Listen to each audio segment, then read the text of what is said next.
Blessed Sunday, SGC. Welcome po sa Solution Grace Church. Sige po, as we start, can we all just stand up? Ito na po ang last Sunday of the month. Last Sunday of July.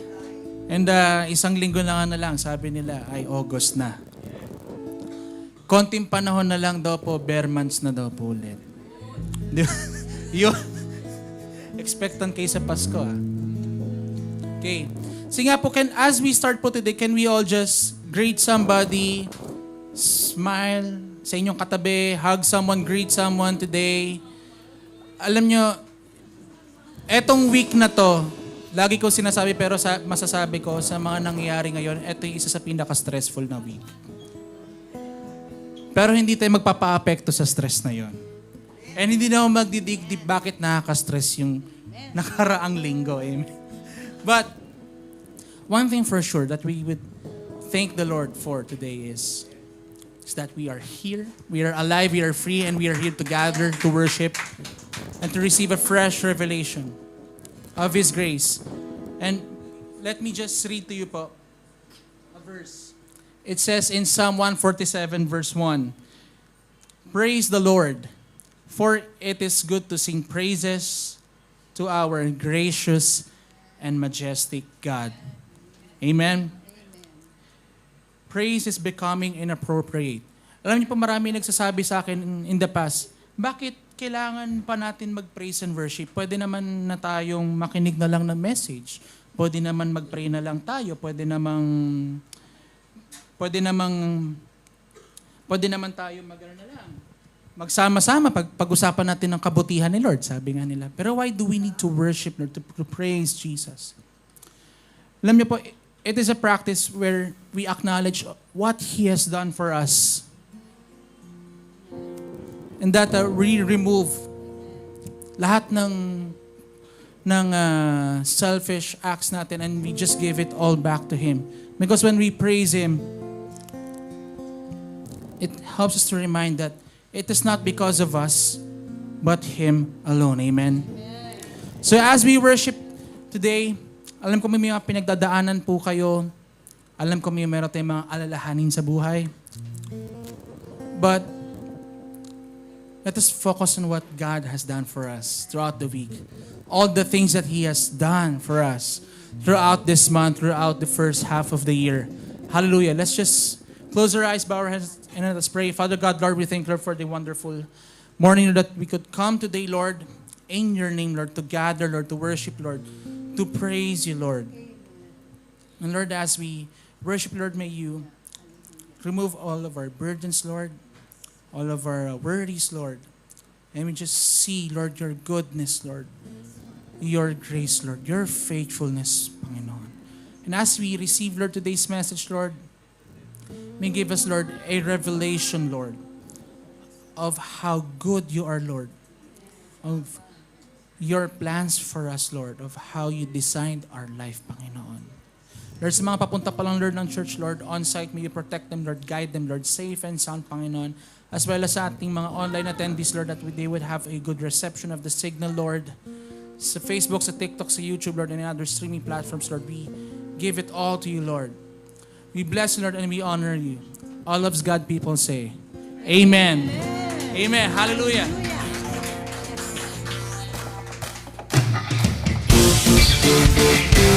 We clap our hands like this. Hey. Hey.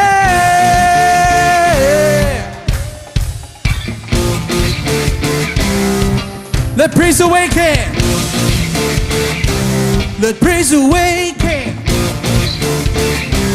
It's out of every heart. For He is awesome. Our God is awesome. The ground is shaking as we're singing loud. For He is awesome. Our God is awesome. You are faithful and you're able to do anything. So I trust you, never doubt you, 'cause you're holding on.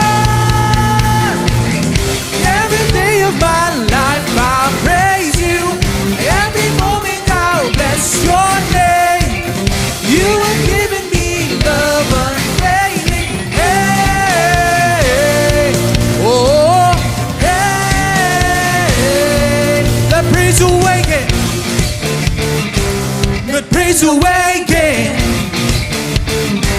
inside of every heart. For He is awesome, our God is awesome.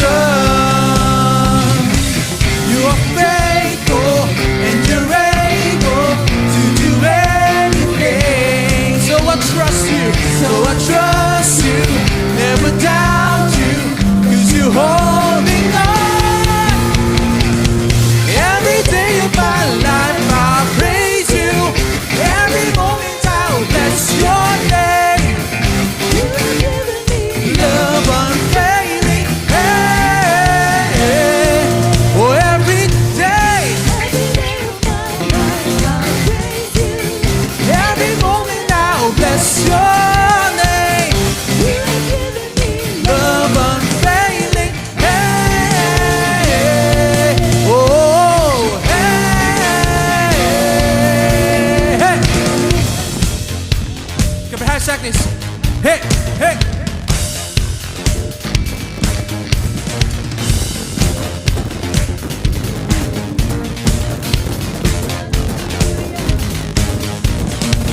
Let praise awaken in this generation. Let praise awaken all around the world. Let praise awaken in this generation. Let praise awaken. Everybody we say, let praise awaken in this generation. Let praise awaken all around the world. Let praise awaken in this generation. Let praise awaken all around the world. Every day of my life I'll praise you. Bless your name. You have given me love unfailing. Hey, every day I'll praise you. You have given me love unfailing. Hey, oh, hey. Come on, just give Him a shout of praise. Yeah. Amen, amen. Thank you, Jesus. Oh, we worship you, God. Oh, let's sing, church. Miracles when you move, such an easy thing for you to do. Your hand is moving right now. You are still showing up at the tomb of every Lazarus. Your voice is calling me out right now. I know you're able, my God. Come through again. You can do all things. Let's sing. You can do all things but fail. 'Cause you never lost the battle. No, you never lost the battle. And I know you never will.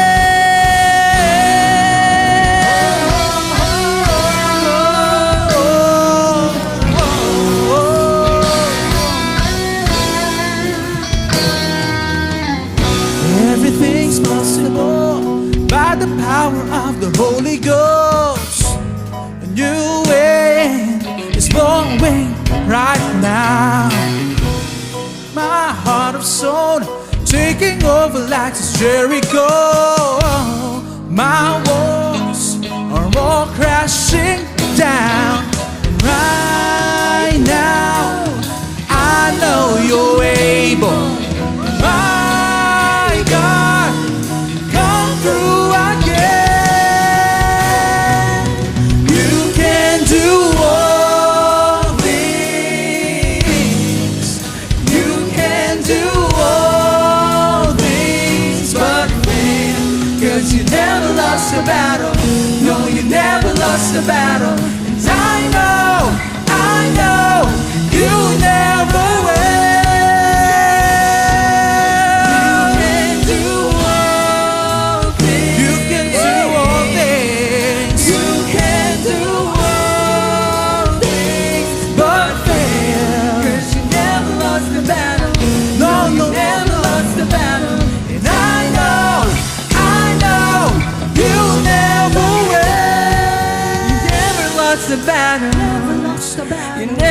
lost the battle. You never lost the battle. You never will. You never lost the battle. You never lost the battle. You never lost the battle. You never will. You never lost the battle. Let's say, you never lost the battle. You never lost the battle. You never will. You never lost the battle. You never lost the battle. Let's declare, you never lost the battle. Amen. Thank you, Lord. You can do all Things but fail. 'cause you never lost the battle. Oh, you never lost the battle. And I know. You Come on, just the voices. We sing. We sing.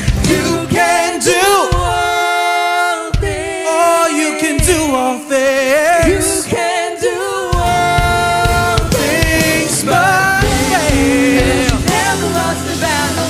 Oh, you never lost the battle. I know, you never will. And I know. You never Oh, will. I know. You never will.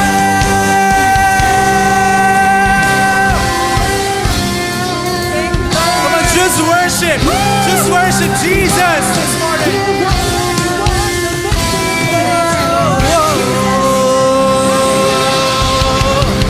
Never lost the battle.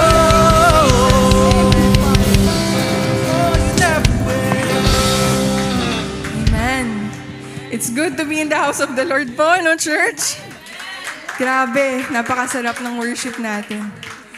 And before we continue po with our worship, I just want to read sa Ephesians 1 verse 7. Sabi doon, in Him, sabihin nga natin, in Him, we have redemption through His blood, the forgiveness of our trespasses, according to the riches of His grace. Sabihin po natin, according to the riches of His grace. According to the riches of His grace.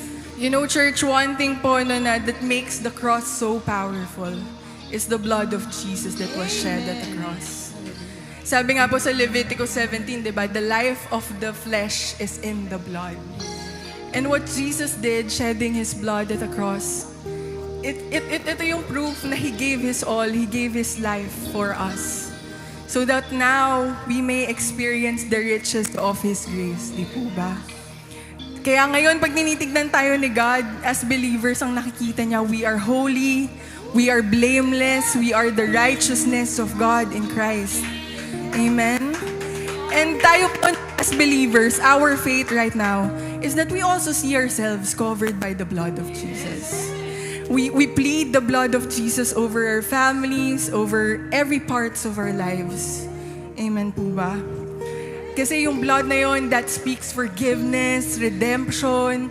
It speaks better things. It speaks life to every part of our being. And so as we sing this song, church, that is our faith.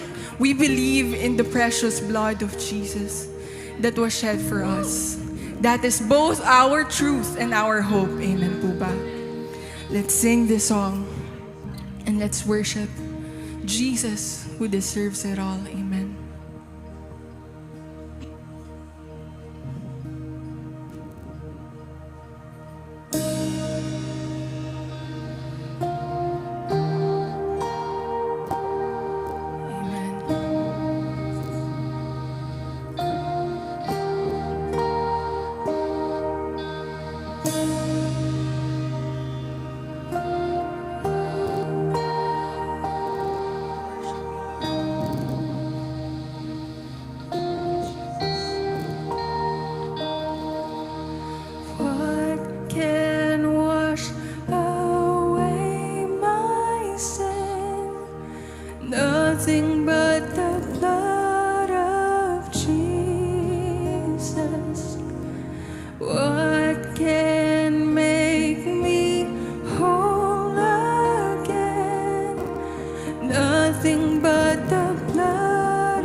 palakpakan ng Panginoon.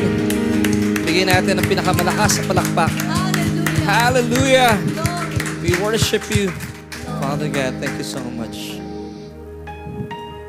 Gaya po na pinaalala ni Ate Ada kanina, Ephesians chapter 1 verse 7 tells us, once again, in Jesus,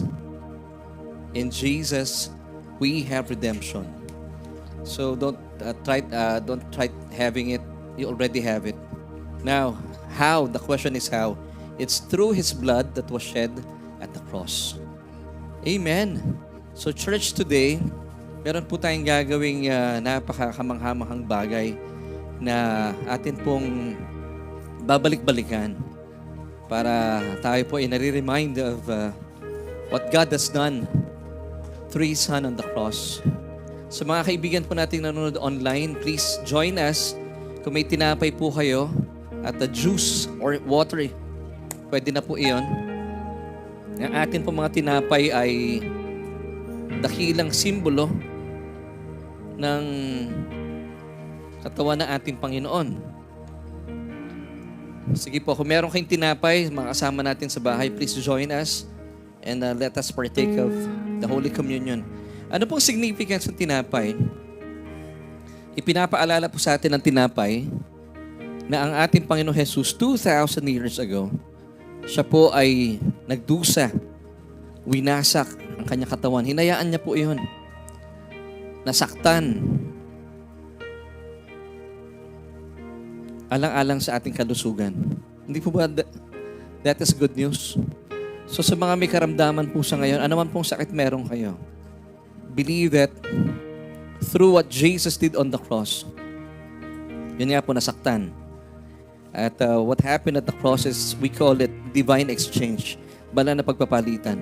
Inangkin po ng Panginoong Jesus ang ating mga sakit at karamdaman para maangkin din po natin with confidence ang lubusang kalusugan. Do you believe it, church? Wala pong pinag-uusapan ditong edad. Kahit po may edad na kayo, kasama po kayo sa pinagaling ng Panginoon. Amen. So habang kinakain po natin tinapay na ito, believe that you are the healed of God. Amen. At kung meron man po kayong kamag-anak, apo, anak, malayo sa inyong piling sa ngayon, on their behalf, receive their healing. Amen. Ano man pong sakit meron sila, kahit malayo po sila, kahit sa ibang bansa po sila, ganun po kamakapangyarihan ang katawan ng ating Panginoon kapag atin pong tatanggapin. So tanggapin po natin habang kinakain natin, believe that you are the healed of God. Kainin po natin.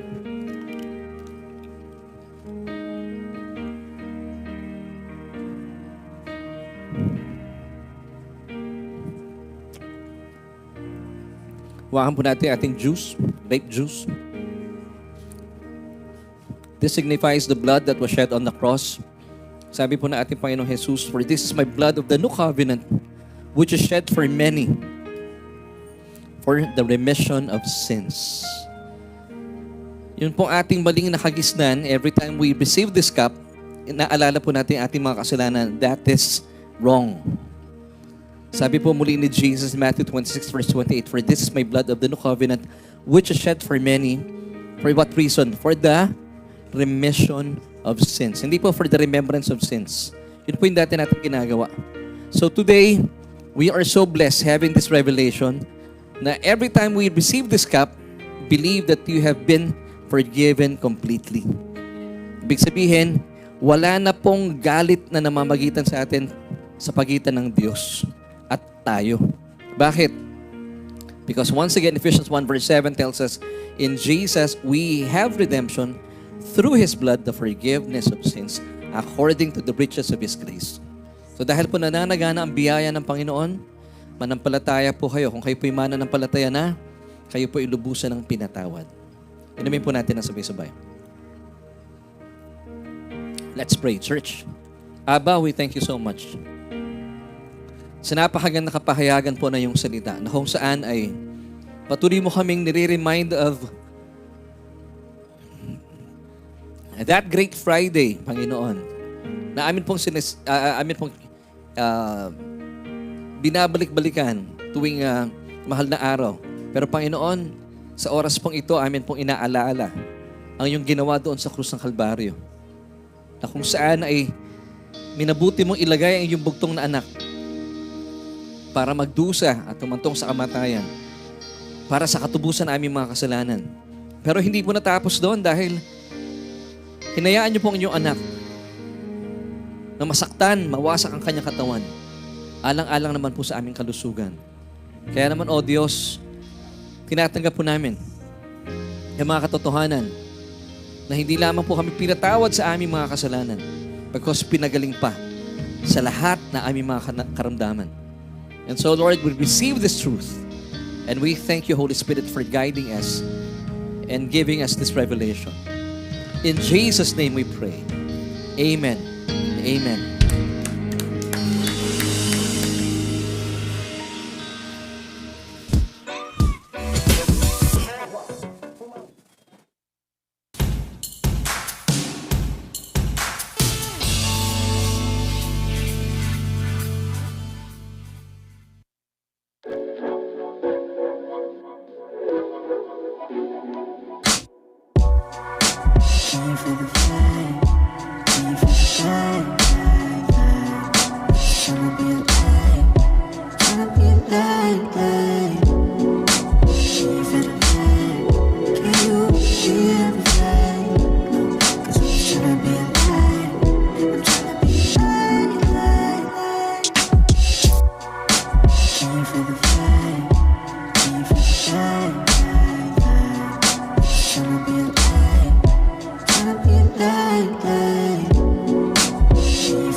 Hindi kabataan ang pag-asa ng bayan at hindi rin politiko ang tugon sa problema ng Pilipinas. Si Kristo lamang. Dahil siya lamang ang natatangi nating sandigan. Ikaw, ang aking sandigan. Hindi ako iniwan, di pinababayaan. Ikaw, ang aking sandigan. Sa iyong kamay ako'y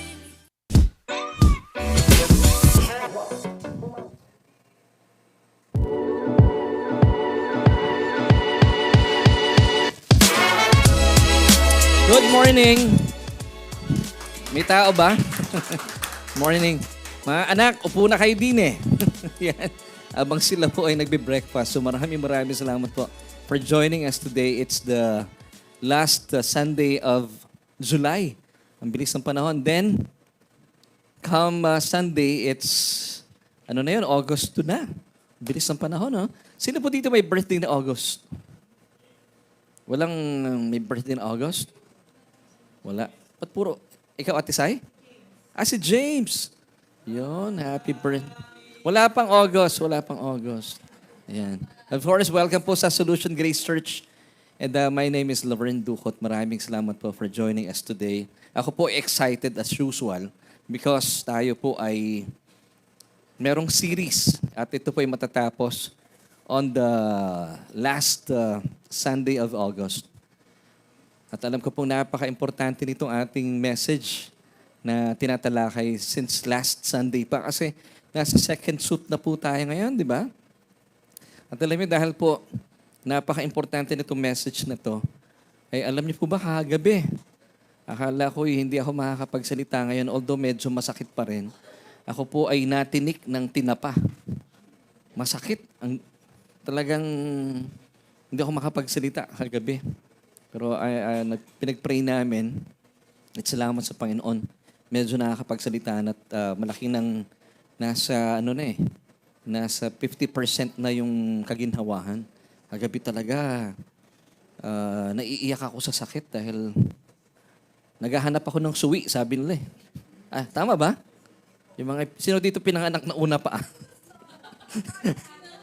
Si ata ba? Talaga. Sabi nila pag hinanon daw Pero salamat sa Panginoon, tayo pinakakapagsalita na. At talaga pong napaka-importante nitong ating pag-uusapan dahil alam ko ang kalaban ay ayaw niya pong makuha ninyo yung mensahe. But praise God, ipinangako ko sa sarili ko at sa biyaya ng Panginoon ay matupad ko sana. Hindi na ako kakain ng tinapa. Dapat kakain ako ng tinapa, yung boneless. Boneless na tinapa. Pero hindi naman bone yun di ba? Dapat thornless. Kasi tinik yun Yung bangos pwede, Ayan. So maraming salamat sa Panginoon dahil bagaman nahihirapan ako ng kaunti pero manageable na po siya. At purihin po ang Panginoon. And of course, we would like to welcome yung ating mga kaibigan online who are joining us right now. So please join us. Tapusin niyo po itong ating pananambahan because really, this is really important na maunawaan po natin what are the 7 armors of God. At ito po yung sinimulan natin last Sunday. But before we move on, shall we pray, church? Samahan niyo po ako. At tayo po yung manalangin. Aba, once again, we thank you dahil kami po ay puri po pinagsama-sama mo sa aming church para pagsaluhan ang iyong pag-ibig at biyaya. At sa iyo pong biyaya, Panginoon, ay tulungan niyo po kami. Nabuksan na aming mga kaluluwa para maunawaan po namin ang aming tatalakayin sa umaga pong ito. And Lord, use me as your mouthpiece.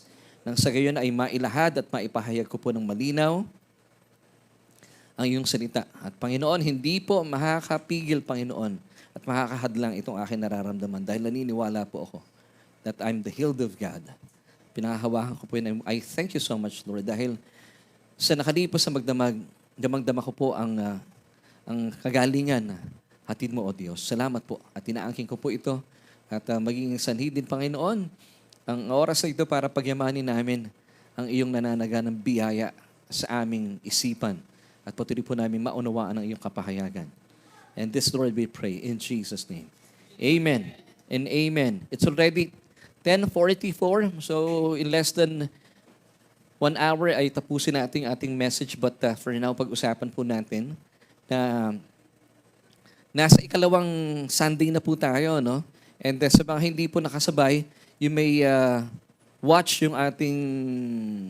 May video pa naman tayo, di ba? Although binubura ito sa Facebook, pero available po ito sa YouTube at saka sa Spotify and Apple Podcast. And by the way, thank you so much po sa magandang music video natin at sa maganda po ninyong pagsuporta. Salamat sa praise and worship team natin sa panguna ni Ate Jackie. Di ba? Napakaganda po ng ating music video na Jesus, aking sandigan. Palakpakan natin ang Panginoon. This song was written by Brother Joel at saka yung kanyang kaibigan, kalimutan ko yung name si Brother JM Guyon.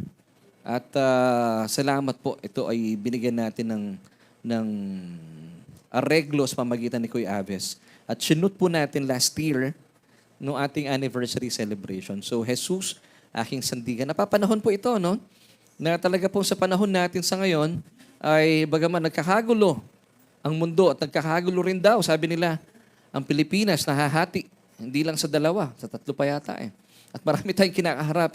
Pero once again, church, I would like to remind you na hindi po kabataan ang pag-asa ng bayan. Hindi rin po lalo na politiko ang pag-asa ng mga Pilipino. Tanging si Kristo lamang. Amen?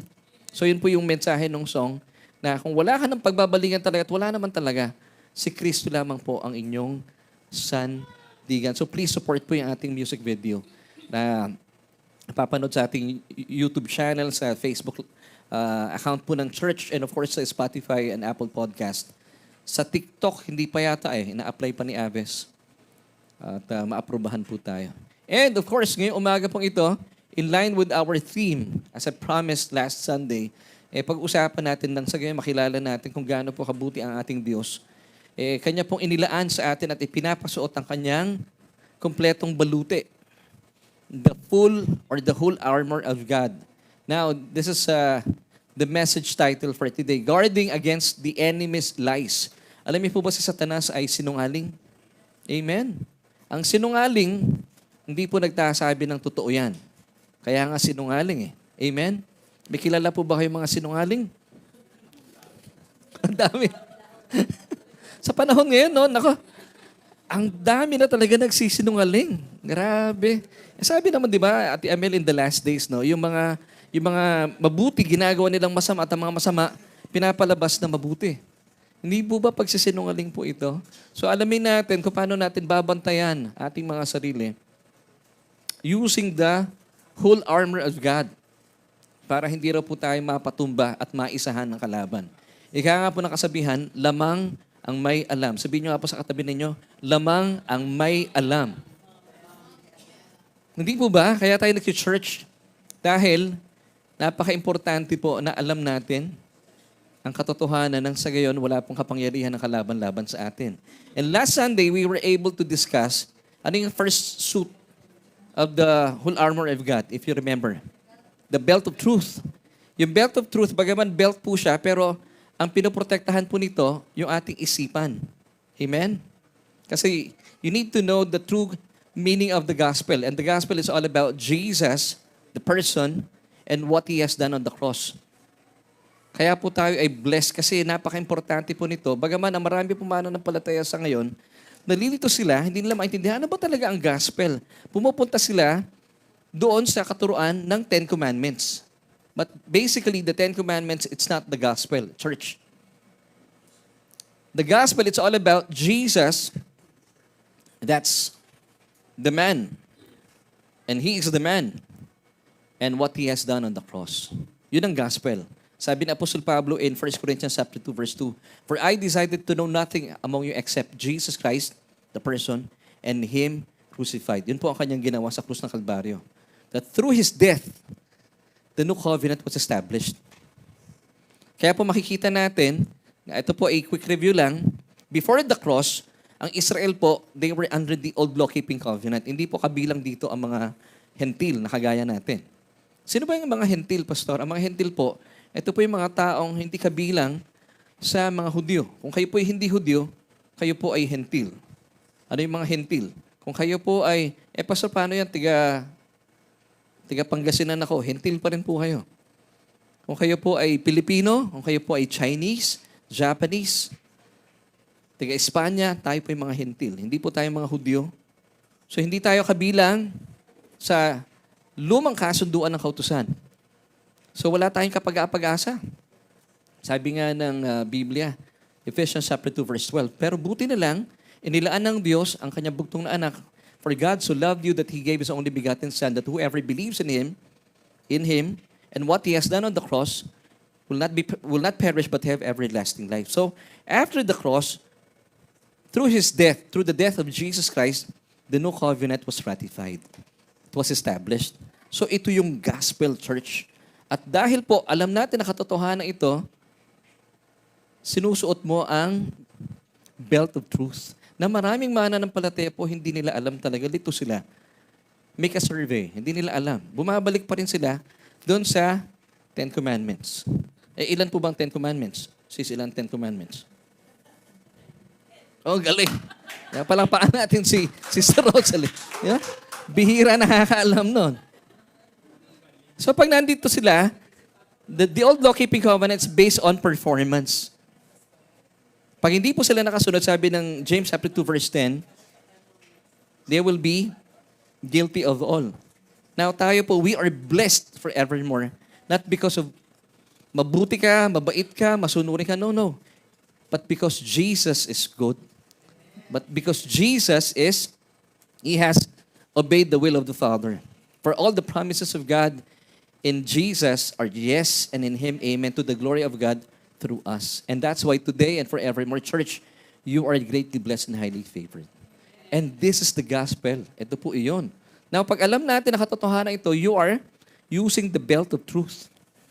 So, kapag nakikipaglaban po tayo, panalo ka talaga.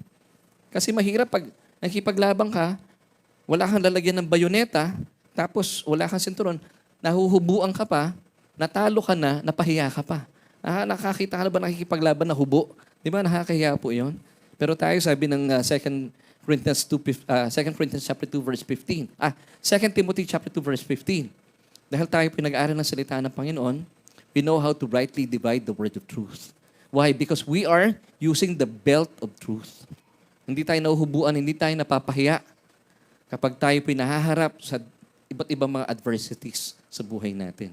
At ang gusto ng Panginoon, hindi lamang po tayo nakakaraos sa buhay natin sa araw-araw. Do you believe that, church? Amen. So ito po yung ating question for today. How to wear the breastplate of righteousness in daily spiritual warfare. Now, as I've said kanina, the Bible does not teach us how to cope with our adversities or problems. Naniniwala po kayo? Pag sinabing cope sa Tagalog, hindi lang natin kinakaya. Hindi yung tipong parang kumustahin ka ni Kumari, Kumari, kumusta? Ito, nakakaraos sa buhay. Hindi po ganun ang tugon natin sa ating mga kumari at mga kumpare. Kasi kahit mga kumpare, ganun na ng kwentuhan, di ba? Pare, pre, kumusta? Ito, medyo kinakaya ang buhay. Yan po ang mga utak ng mga talunan. At last Sunday, di ba, pinag-usapan natin ano yung 3 salita ng mga talunan, 4 na pala. Sana, kung, at dapat. Ano pa yung pang-apat na kaligtaan ko? Ano yung pang-4, ma? Kamo, nakalimutan ko. Hindi kasi tayo talunan eh. Pero, yun. So tayo po, hindi tayo niligtas ng Panginoong Hesus para kayanin po ating mga problema o makaraos lang. Kasi po sa krus ng Kalbaryo, ipinanalo na ng Panginoon ng laban. Amen. Colossians chapter 2, verse 15. Having disarmed principalities and powers, take note plural po ito, He made a public spectacle of them. Ipinahiya na po nila na ang Panginoong Hesus ang kanyang mga kalaban, triumphing over them in it. Now, this is something to think about. The Bible does not teach us how to cope with our problems. It teaches how to always walk in victory. Di ba? Good news po yun. Kaya po si Jesus lumakad sa ibabaw ng tubig. Ibig sabihin, He is above and beyond every circumstances. Kaya pag tinatanong kayo ng mga kumare at kumpare ninyo, Kumpare, Mari, kumusta? Abay, nananagumpay. Kahit marami po tayong kinakaharap na problema, huwag po kayo nalulungkot. Ito po ay mangyayari talaga. Kagaya kanina, pagbukas ko ng Facebook, abay talagang ang dami pong lumalabas about the Pax Silica. Nababasa niyo po ba yon? Yung kinakaharap ng Pilipinas dahil sa mga susunod na panahon, magkakaroon yata ng pirmahan po na kontrata on November 2026. Ay meron pong itatayo na napakalaking data center dito sa Pilipinas. At ito po itatayo sa New Clark City, Tarlac. Tarlac pala yun, no? Ito, pero yung luma sa Pampanga, alam ko eh. Pero ito po ay, kung gaano kalaki, sabi nila ay nasa 2,200 football fields daw eh. Ganon karami, ganon kalaki. At kakailanganin po nito ng 5 million gallons of water every single day para palamigin lang yung, anong tawag doon, anak? Yung mga chips nila. At maapektuhan daw po yung tubig natin. Tagtuyot pa ngayon. Pero itong mga problemang ito, nakasulat naman sa Biblia na marami pong mga adversities, mga problema kakarapin ang mundo. Because this world is a fallen world. Pero mga kapatid, meron pa akong nabasa na by October ay kakaharapin daw po ng Pilipinas ang Super El Nino. So pag binasa nyo ito at nag-meditate po kayo sa mga bagay na ito, talaga namang sasabihin mo, wala na akong dahilan para magsaya. Pero hindi po. Hindi tayo makakaraos dito. We are above and beyond every circumstances. Kasi nilakaran na po ni Jesus yun eh. Amen? Kaya tayo po nakakangiti pa rin. Ngitian mo nga katabi mo. Yung ngiting tagumpay talaga ha. Church ha. Hindi yung gano'n no. Now, sa araw pong ito ay susundan natin ang ating pag-aaral. As I've said kanina, yung last Sunday, the belt of truth. But now, nasa second piece na tayo ng suit. And that is the breastplate of righteousness. Napansin nyo, breastplate. Last Sunday, pinoprotektahan po yung ating isip. And then this time, yung ating emotion. Kaya po nasa breastplate eh. Because as a believer, wala na pong problema yung ating spirit. Maayos na. Kaya nga po ang banal na spirito, indwelling our born-again spirit, wala na pong problema ito. Ang kinakailangan lamang pong busugin ng salita ng Panginoon ay yung ating soul. Kaya po itong whole armor of God, talagang pong concentrated siya sa ating soul. Kasi dito po nagkakaroon ng problema ang mga mananampalataya. So last Sunday, sabi ng Panginoon sa atin, you need to wear the belt of truth. pinoprotektahan po yung ating isipan. Dapat tama yung doktrina ating pinag-aaralan. But today, alamin natin, ano ibig sabihin ng breastplate of righteousness? Bakit dito?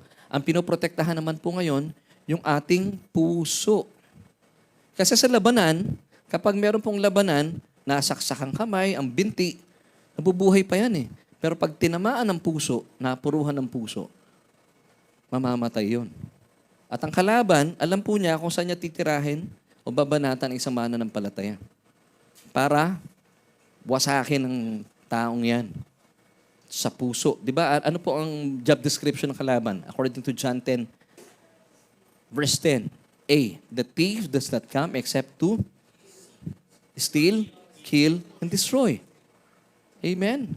So, kaya po, God provided us yung breastplate of righteousness para protektahan yung ating mga puso. Why? Because out of your puso springs out the issues of life. Dito po sumisibol at iba't iba mga issues ng ating mga buhay. So, amen. So, once again, the good news is the Bible does not teach us how to cope with our problems, but it teaches us how to always walk in victory. So, tayo po yung nananagumpay na. Amen? Amen. Ephesians 6, verses 10 to 11. Finally, my brethren, be strong in the Lord and in the power of His might. Put on the whole armor of God. Hindi po pa isa-isa. It should be whole. Kaya nga po, I was inviting kanina sa ating GC na tapusin natin ito. At mas maganda po, on-site pumunta kayo talaga para pag-usapan natin. Put on the whole armor of God that you may be able to stand against the wiles of the devil. Kasi pag wala po, at hindi nyo na isusuot, hindi nyo alam, ang inyong isusuot, mananagumpay ang laban po sa inyo. Amen. Okay, do you follow, church? So pag-usapan natin once again, ano itong whole armor of God? Yung first 5 ay mga defensive armors. So tapos na po tayo sa the belt of truth. Ngayon naman po the breastplate of righteousness. And then next Sunday, the gospel of peace, the shield of faith, and the helmet of salvation. Ito yung first 5. Yung remaining 2, offensive. Pag sinabing defensive, ito po yung pananggalang natin. Pag bumabanat ang kalaban, meron tayong protection. Pero po yung kabilaan naman, yung offensive, ito naman po yung pambanat natin against Satan himself. Number 6 is the sword of the Spirit. And number 7, praying in the Spirit. Marami pong mga mananampalataya sa kayo, pag pinag-uusapan ang the whole armor of God, they always talk about yung 6-piece suit. Pero would you believe na ang whole armor of God, it should be whole lang, hindi pwedeng kulang-kulang. 7 pala. Nami-miss out nila yung number 7. Kasi kinatatakutan nila yung number 7, hindi nila ginagawa. Pero tayo po gagawin natin yun. It's a powerful tool or armor, yung praying in the Spirit. Now, bigyan ko lang po ng konting, pasadaan ko lang po itong praying in the Spirit. Ang praying in the Spirit, also known as praying in tongues. Ano kaibahan nito sa speaking in tongues? Ang speaking in tongues is a gift. So pag sinabing gift, hindi lahat meron. Now, magiging beneficial po dito ang church. Pero magiging beneficial po ito pag merong interpreter. Pag walang interpreter, maguguluhan po tayo. Ano naman, pastor, yung praying in the Spirit or praying in tongues? Ito po ay hindi gift. It should be done by every believer. Ito po yung pag-ugnayan sa Diyos through the Spirit. Hindi po naintindihan ninyo, hindi ko rin naintindihan, kasi di ba sabi ng Biblia, lean not into your own understanding. Hindi ko naintindihan, pastor eh. Para ako magpipray, hindi natin naintindihan. Pero ito po yung usapan ng Espiritu ng Diyos at ang Espiritu natin. So ito po yung dapat ginagawa ng maraming mananampalataya. At ginagawa po namin yun. Ang leadership po, ginagawa natin yun. It's a powerful armor. Amen. Pero, hindi natin pag-uusapan yan. Last Sunday pa ng August yan. Unless gusto nyo, dito muna tayo, tas patras. Gusto nyo patras? O, number 2 na lang muna tayo, ha? Pero excited ako sa, praying in the Spirit, eh. Exciting po yan. Now, dito muna tayo, the breastplate of righteousness. As I've said kanina, ang pinoprotektahan po nito ay ang ating mga puso. Why? Because ito po ang gusto ng kalaban na wasakin sa atin. Pag wasak ang puso, ay talaga apektado rin pong isipan natin. Amen? Pero naniniwala ako, pag tama ang doktrina mo, hindi mawawasak ang puso mo. Amen, church. Now, the breastplate of righteousness, Ephesians chapter 6, verse 14. B, second part. Having put on the breastplate of righteousness. So bakit natin kailangan pong isuot po ito? Once again, ito po ay para maproteksyon ng ating mga spiritual na puso. Napaka-importante na ating mga puso, di po ba? Kapag kayo po'y nasasaktan, apektado lahat. At maraming tao ngayon, apektado ang puso. 1 John 3:21, Beloved, if our heart does not convict us of guilt, we have confidence, complete assurance, and boldness before God. Church, this is really powerful. Sino kausap dito? Ni John, ni Apostle John. Believers. Beloved, he's talking to you, church. If our heart does not convict us, marami mga mananampalataya sa ngayon, they have still itong sense of guilt and condemnation. Pero sabi ng Biblia, sabi ni Apostle John, kapag tayo po ay wala pong conviction ng guilt sa ating mga puso, walang sense of guilt and condemnation, we have confidence, complete assurance, and boldness before God. Pero marami mga Christians sa ngayon, pa nagpipray, umpisa pala, Lord, iyak na lang iyak. Yung iyak nila, takot. Walang boldness. Hindi sila confident. Pero tayo po, di ba? Kanina pa lang sa praise and worship, bakit ang saya-saya natin? Because believing na wala na pong sense of guilt and condemnation. Why? Romans 8 verse 1 tells us, there is therefore now no condemnation, no guilty verdict, no punishment to those who are in Christ Jesus. So church, if you are a beloved, at sinutukoy po dito, or a Christian, wala po dapat sense of guilt and condemnation. Because once again, there is therefore now no condemnation to those who are in Christ Jesus. So paglalapit kayo sa Diyos, sabi nga ni Ate Ada kanina, have this confidence na through His blood, we have been forgiven. Kaya po, wala pong galit sa inyo ang Diyos. At every time po na tinitignan ka ng Diyos, nakasmile ang Diyos sa inyo. Kaya pansinin niyo po yung pastor ng church na ito, pa nagpipreach hindi galit. Kasi pag ang pastor galit, alam din niya galit sa kanya ang Diyos eh. Di ba parang sa CMT, CAT, dumaan kayo doon, di ba? Yung ating mga commander, galit. Alam mo kung bakit? Napagalitan din yun. Ita-transfer sa atin. Tapos pag ikaw na nasa kapangyarihan, galit ka rin. Pero tayo po, dahil alam nating mahal na mahal tayo ng Diyos, at yung galit po niya ay napawi na, paano napawi, Pastor? Inangkin po ni Jesus lahat ng galit ng Diyos. Kaya po, wala na pong nakalaan na galit ang Diyos sa atin. Sabi ni Jesus, it is finished. Hindi niya sinabing, it is almost finished. Kung it is almost finished, tayo magtutuloy, tagilid tayo doon. Pero it is finished. Kaya pala, sabi ng Romans 8 verse 1, there is therefore now no condemnation to those who are in Christ Jesus. Amen. Palapaan natin ang palapaan. Mag-good news yun Church, yung ating Ama sa langit, hindi galit sa'yo. Kasi pag alam mong galit sa'yo ang Diyos, hindi po kayo magiging productive, hindi kayo magiging fruitful. Kaya pala, once again, 1 John 3:21 tells us, Beloved, if our heart does not convict us of guilt, we have confidence. Kaya pala may confidence tayo before God. Kaya po today, every time you pray, every time you do praise and worship, talaga naman, Lord, kulang na lang talaga. Mag-iba itong ating kinalalagyan. Yung babae po sa likod ko kanina, wala pang tugtog, sumasayaw na. Kilala nyo naman kung sino yung babaeng yun na nasa likod ko. Yung nagdadala po ng pandesal tuwing linggo. Kahit si nanay. Di ba? Si nanay Alice, sumasayaw din. Pero iba yung kalog dito sa may banda sa likod kong ano. Wala pa talagang, ganun talaga tayo pag alam nating hindi galit sa atin ng Diyos. Amen? So church, pikit po tayo. Mabilisan lang. And then imagine po natin, nakasmile sa iyo ang Diyos. Okay, buksan nyo na po ang inyong mga mata. Di ba? Napakasarap. Nagiging productive tayo. Jeremiah 17 verse 9, The heart is deceitful above all things and desperately wicked. Who can know it? Now, kapag tinanggap mo pa rin ang sense of guilt and condemnation, hindi ka maka-function well. Pero ito pa magandang mensahe sa atin ng Panginoon. In Proverbs 4:23, Guard your heart with all vigilance, for from it are the sources of life. Kapag alam mong you are forgiven completely, ang puso mo, hindi na po lumalabas dito yung mga pait ng buhay, pero lumalabas po dito ang kagalakan ng pag-ibig sa atin ng Panginoon. Because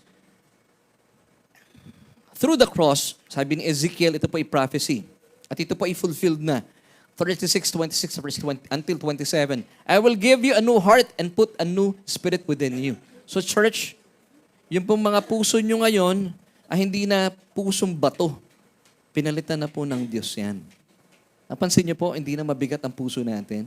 I will take the heart of stone out of your flesh and give you a heart of flesh. I will put my spirit, capital S, Holy Spirit, within you and cause you to walk in my statutes, and you will keep my judgment and do them. So church, ang puso natin ngayon, bago na. Amen. And thanks to Jesus and His finished work on the cross. Now, the devil attacks our hearts with accusations. Napapansin nyo, pag kayo po'y medyo nakakagawa ng mali, may bumubulong. Yung bumubulong na yon, hindi po kayo yun, ha?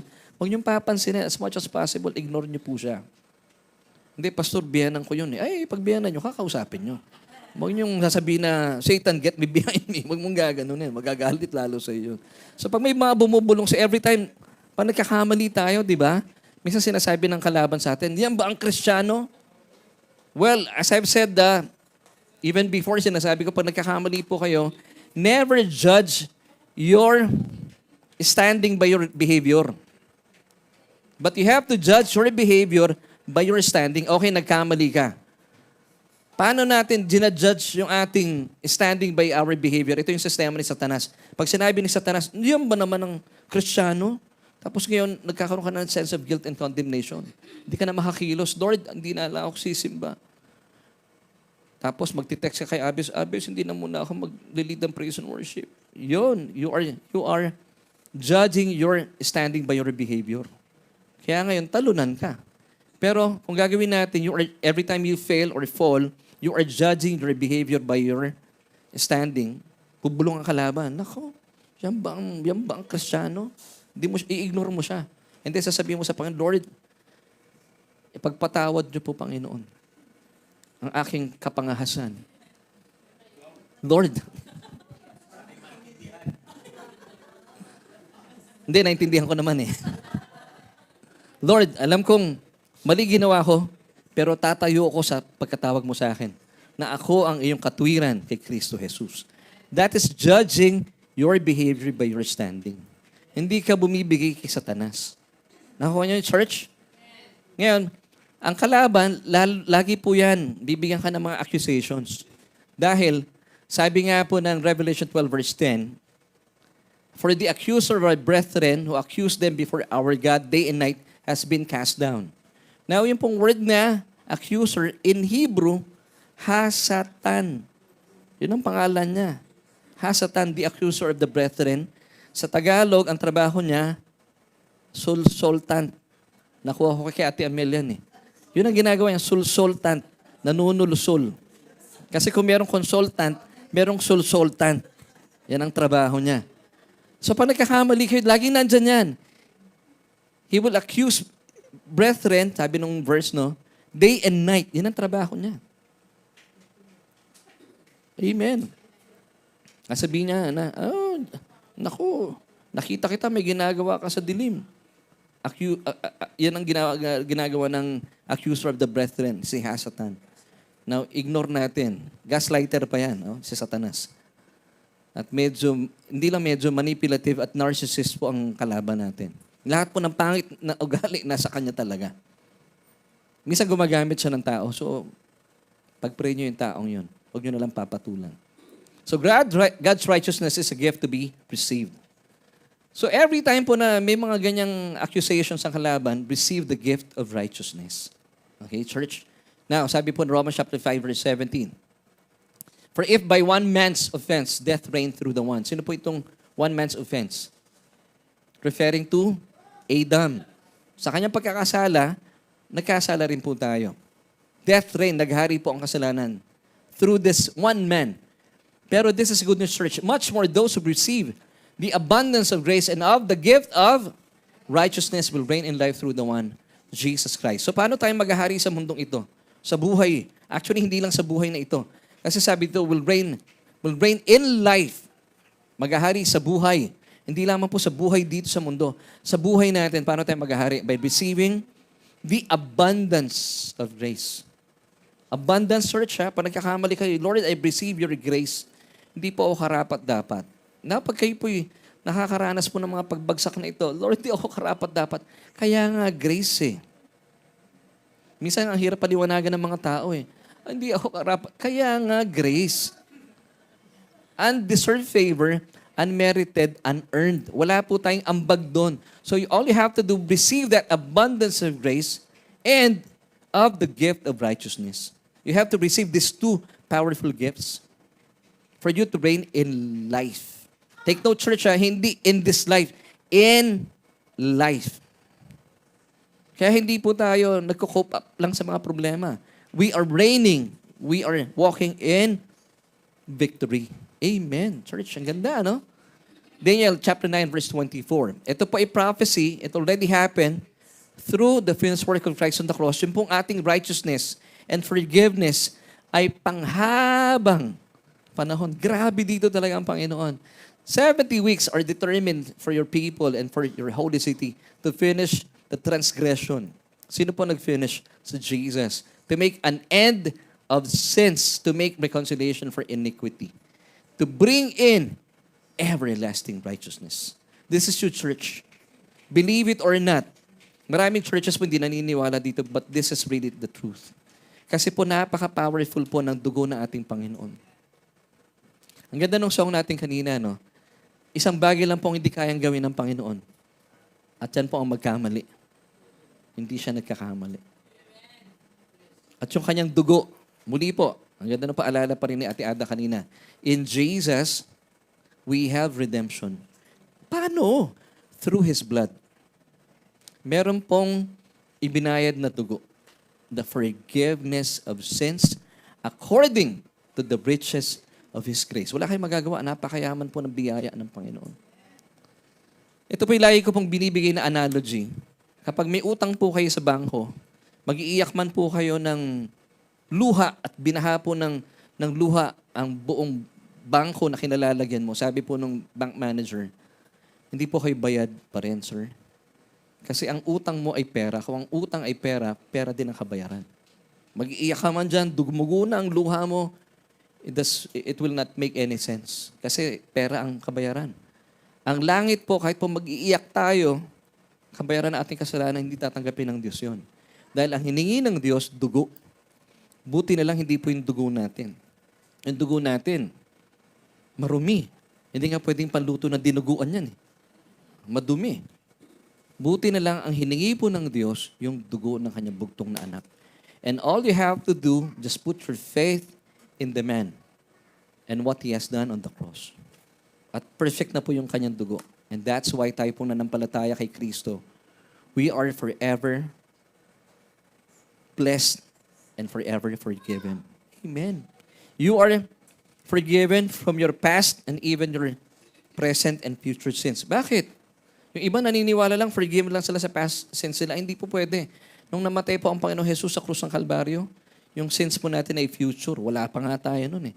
Pero ganun po powerful ang dugo ng Panginoon. Lahat ng kasalanan ng sino mang mananampalataya sa Kanya, covered po ng Kanyang dugo ang ating mga kasalanan. Amen. And that's why you are forever forgiven. And you are the righteousness of God in Christ Jesus. Now, tingnan po natin, God's righteousness under pure grace is a gift.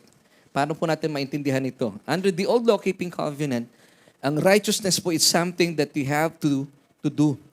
Kaya po ang buhay nila noon, ibinigay ng Diyos sa kanila ang kautusan. And that's why the Jewish people, they were under the old law-keeping covenant. And under the old law-keeping covenant, para sila po ipagpalain at makamit nila ang katuwiran ng Diyos, kailangan po ay based sa kanilang perfect obedience to the law. Deuteronomy 6:25, then it will be righteousness for us if we are careful to observe all these commandments before the Lord our God. So dapat, tumbukin po nila at lahat po ng kautusan perfectly obeyed 100%. Hindi po lang dito pinag-usapan yung 10 commandments. Kasama po dito yung 603 na Levitical commandments. So pag pinagsanib po ito, 603 plus 10, that's 613. Ang dami nun, ano?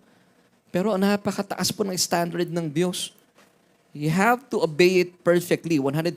Hindi pwedeng 99.5%, hindi po pwedeng 99.9%. It should be 100%. Sabi ng James chapter 2 verse 10, "For whoever shall keep the whole law but fails in just one point has become accountable for all of it."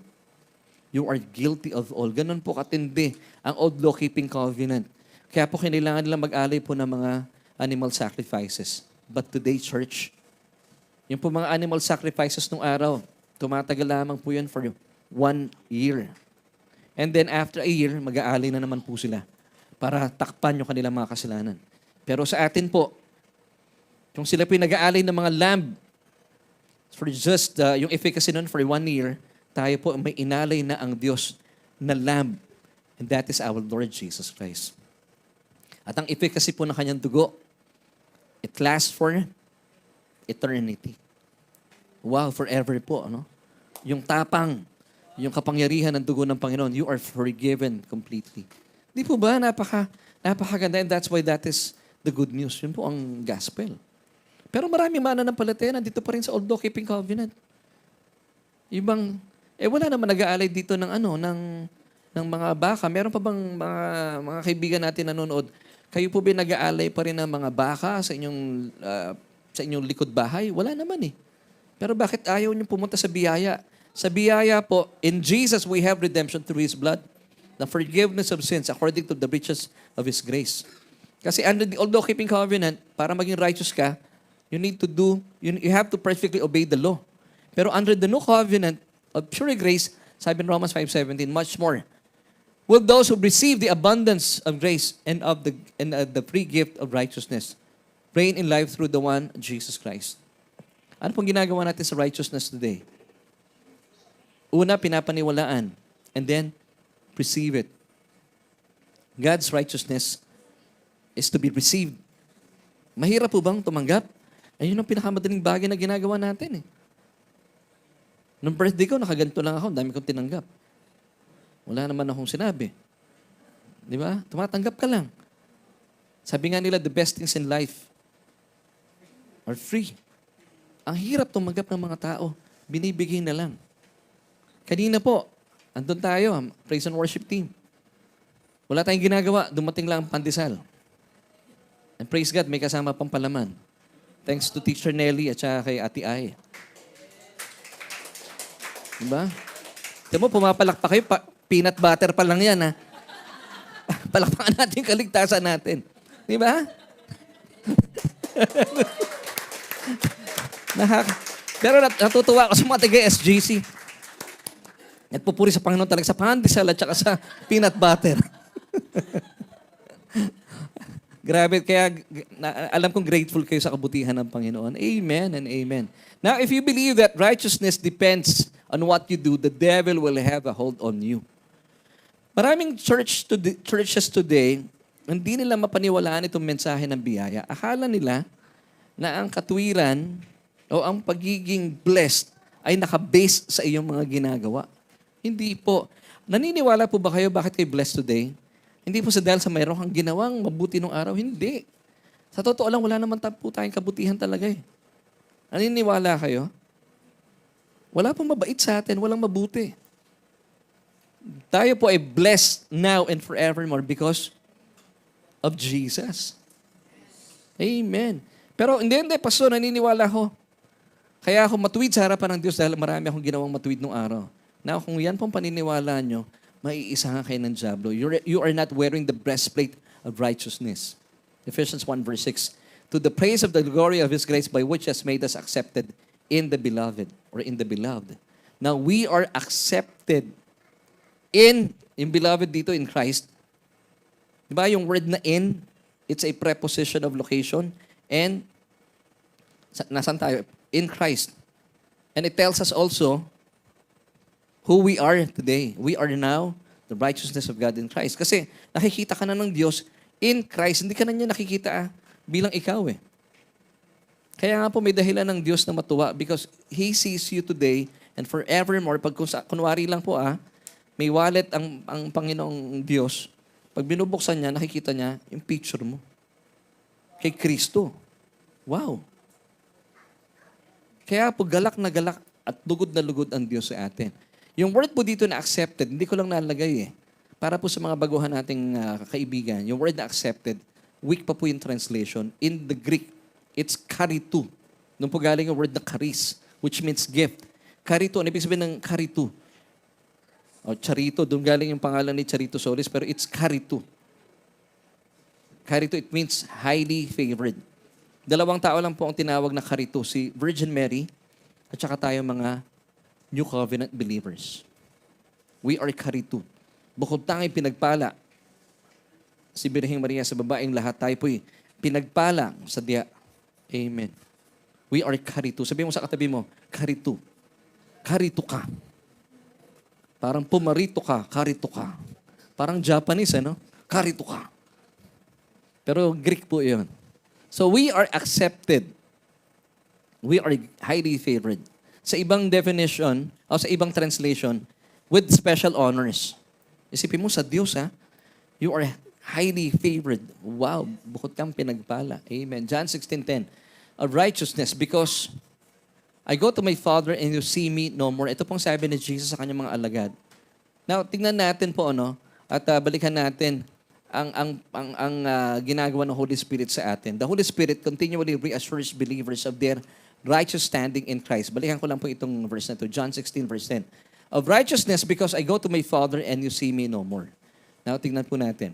Ang trabaho ng Holy Spirit, He reassures us continually of our perfect standing before God. Yung perfect standing, in other words, of our righteousness.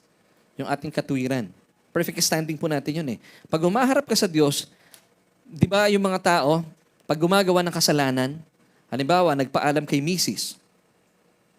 Sino bang pwede natin gawin dito? Oh, total, wala naman si Kuya Makoy. Si Kuya Makoy na lang. Wala si Kuya Makoy dito eh. Pero nandito si Ate Jackie. Halimbawa, nagpaalam si Kuya Makoy, pero nag-iisip siya ng kasinungalingan. Tinanong siya ni Ate Jackie, saan ka pupunta? Bible study. Pero sa totoo lang, hindi siya napunta ng Bible study. Pumunta siya sa ibang study. Tapos, nagkaroon siya ng sense of guilt pag uwi niya dahil alam niyang nagkasala siya sa asawa niya. Pagharap niya kay Ate Jackie, pag tinatanong siya, kumusta ka? Medyo tabingi. Makipag-usap. Bible study nga. Hindi niya masabi ng diretso. Kasi nga may ginawang mali, kaya tabingi tumayo. Napansin niyo yung mga tao nagsisinungaling? Di ba? Tsaka yung mga nakakainom, di ba, pagkausap mo, medyo tabingi ang sagot. Kasi alam nilang may ginawa silang mali. Pero tayo, believing na meron na pong tumubos sa ating mga kasalanan, pag humaharap ka sa Diyos, nakadiretso ka. Why? Because you are confident. Wearing the breastplate of righteousness. At bilang mananampalataya na suot-suot at itong breastplate of righteousness, pag nakikipag-usap ka sa Diyos, hindi ka nagsisinungaling. Kaya pag humaharap ka sa Kanya, hindi ka tabingi. Pag nagpipray ka, hindi yung paligid-ligid ka, oh Diyos na makapangyarihan. Hindi mo madiretso yung gusto mong sabihin. Pero tayo ngayon, nasasabi na natin. Kasi marami ako narinig, nagpipray para bang, ewan ko, it's just my observation, parang inuuto nila ang Panginoon. Oh Diyos, ang daming sinasabi sa Diyos. Hindi nila ma-pinpoint yung gusto nilang sabihin, pero tayo, kaya natin. Why? We have this confidence in Christ. Hindi po in yourself, in Christ. That alam mong you are now the righteousness of God in Christ Jesus. You could come boldly in the presence of God. Kasi nga po yung righteousness na ito ay hindi po bunga ng ating kabutihan o pagsunod. Hindi po. Ang righteousness na meron po tayo galing mismo kay Jesus. At dahil alam mo galing sa Panginoon yon, ibig sabihin, dahil meron kang kamalayan at kapahayagan nito, by doing so, isinusuot mo na itong breastplate of righteousness. Nawawala po yung sense of guilt and condemnation. Kaya ang gusto ng Panginoon sa atin, bakit tayo nananagumpay at hindi po tayo nagko-cope up lang sa mga everyday challenges ng buhay. Kasi nga po, malinaw sa atin that as a believer of Christ, you are now the righteousness of God in Christ Jesus. Bilang matuwid, of course, may mga pagkakataon na minsan tumatabingi din tayo, pero ang kalikasan na po natin, sa paggawa ng kabutihan. Amen? Ephesians chapter 2 verse 10. For we are God's workmanship, created in Christ Jesus. Amen? For good works. Because alam mong matuwid ka na.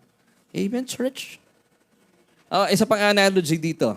Pag alam mong maputi ang damit mo, alam mo, malatoni pa rin ang dating mo, kaya ako nagputi eh. Di ba, pag niyaya kang pumunta ng Dolomite Beach, meron pa bang Dolomite ngayon? Meron pa. Magtampisaw tayo doon, pastor. Ayoko, bakit? Nakaputi ako eh. Ganon din po tayo dahil alam mong ikaw ay pinaging matuwid na ng Diyos. Pag niyayaya ka sa kasalanan, hindi ka na sumasama. Hindi mo na kasi kalikasan yun. Now, you are wearing the breastplate of righteousness. Kahit anong bulong pa ni Satanas, hindi po siya mananagumpay laban sa iyo. Amen. Now, tingnan po natin dito tayo. The Holy Spirit, once again, continually reassures believers of the righteous standing in Christ. Now, tingnan natin ano po ang ginagawa ng banal na Espiritu. John 16 verses 8 till 11. And when He has come, referring to the Holy Spirit will convict the world of sin and of righteousness and of judgment. Ito po ay napag-usapan na natin before pero papasadahan ko lang para maintindihan natin ano ang trabaho ng banal na Espiritu. So 3 bagay po ang ginagawa niya. And when He has come, He will convict the world of sin. Pag sinabing world, unbelievers. Okay? Kaya may word doon na world. It refers to the unbelievers. So ang kanyang trabaho sa mga unbelievers, He is convicting them of their sin and of righteousness and of judgment. So, kinoconvict din po niya, sino? Righteousness, I believe it's the believers. And of judgment, si Satan. So, may trabaho po. Iba't iba ang trabaho ni Holy Spirit. Verse 9, inisa-isa niya po dito. Of sin because they do not believe in me. Anong tawag po sa mga hindi naniniwala sa Kanya? Unbelievers, di ba? Hindi naniniwala. So, sino kinoconvict niya of sin? Yung mga unbelievers. Amen? Ito po ang nagmumula ito sa tabi ng Panginoong Hesukristo. Verse 10, of righteousness, I go to my Father and you see me no more. Ang kausap niya po dito mga disipulo. Now, and you see me no more. Sino kausap niya? Yung mga disipulo. A type of us. Sabi ni Jesus, I will convict you of righteousness because pupunta na ako sa Ama, hindi niyo na ako makikita.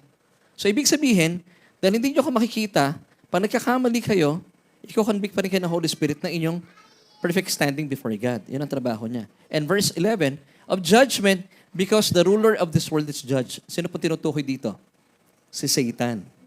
So, ulitin natin of sin, kinoconvict niya ng sin yung mga unbelievers. Of righteousness, because I go to my Father and you see me no more, sino kinakausap niya? Mga believers. So, yun ang trabaho ng Holy Spirit. And of judgment, because the ruler of this world is already judged. Now, sa ibang mga katuruan, yung 3 ito, binibigay lahat sa mananampalataya. That is not rightly dividing the word of truth. Kaya ang belief po na maraming Christians sa ngayon, pag nagkakasala sila, kinoconvict pa rin sila ng Holy Spirit. Hindi po, hindi niya trabaho yun. Pag nagkakasala po tayo, kinoconvict or kinoconvince, same word po yun Kinoconvince tayo, sabi ni Jesus, I go to my Father and that's why you see me no more. Pero pinapaalala ko sa iyo, hindi ka na makasalanan. You are forgiven. I'm reminding you, you are righteous forevermore. Ngayon, pag nagkakasala po tayo, naisip natin, hindi ako nagbayad sa bus. Hindi ko na ginagawa yun. Matuwid na ako ngayon. Di ba? So, hindi mo na uulitin. Righteous ka na eh. Meron bang righteous na hindi nagbabayad? Sa bus? Ba't hindi kayo kumikibot? Di ba kayo nagbabayad sa bus? Amen, church? So, nakukuha natin. So, that's the works of the Holy Spirit. And when He has come, He will convict us believers. Napakabuti ng Panginoon. Hindi po niya kinokondon ng sin. Pero, maganda rin pong principle ito para sa ating mga anak. Natutuhan ko to Nung araw, akala natin, pag nagkakamali yung anak natin, anong ginagawa lagi ng mga Pilipino? Naalala ko yung mga nanay natin, di ba? Pag may ginagawang mabuti yung kanyang anak, may mga honors siyang natatanggap. Sabi nung nanay, manang-mana ka talaga sa akin. Pero pag may ginagawa ng mali yung bata, kinu-convict niya yun, manang-mana ka talaga sa tatay mo. Natatawa si Shana. Bakit kaya? Ate Isay, ba't natatawa si Shana?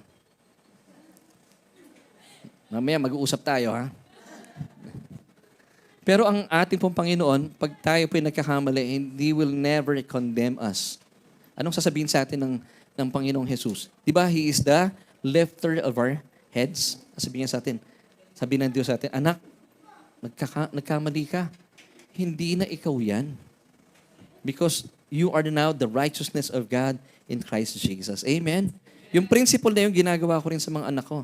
Pag nagkakamali sila, anak, hindi mo na sinasabi dapat yan. Kasi ikaw ay matuwid na sa harapan ng Diyos. Pero aminin natin nung araw, nung hindi natin alam ito, pag nagkakamali mga anak natin, kung ano-anong sinasabi natin sa mga anak natin. Kaya ka ganyan, kulot ka kasi. Napakasalot mo, di ba? Nakakondemn po sila.